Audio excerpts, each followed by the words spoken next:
આજે આપણે ઘઉંના લોટનો ઉપયોગ કરીને એકદમ પોચા અને જાળીદાર માલપુઆ બનાવીશું.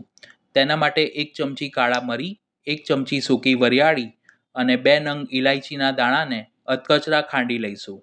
તમે મિક્સરમાં પણ વાટી શકો છો, પણ બહુ બારીક પાવડર ન કરવો. આનાથી માલપુઆમાં ફ્લેવર ખૂબ સારી આવે છે.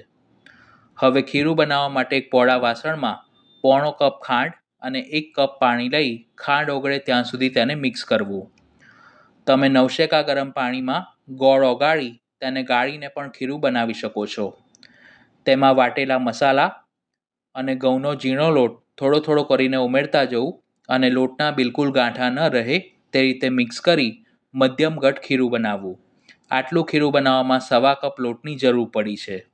ખીરુંને ઢાંકીને 2 થી 3 કલાક માટે મૂકી રાખવું, જેથી તે પલળીને સરખું સેટ થઈ જશે. આટલા ખીરુંમાંથી 15 થી 17 નંગ માલપુઆ તૈયાર કરી શકાય છે. હવે કડાઈમાં જરૂર મુજબ ઘી ગરમ કરી મધ્યમ જાડા માલપુઆ ઉતારીશું.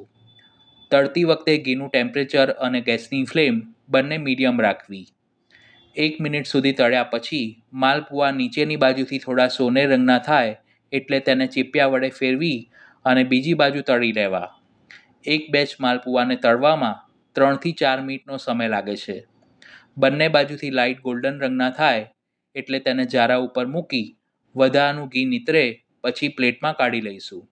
તો આ રીતે તમે પણ માલપુઆ ઘરે જરૂર બનાવજો.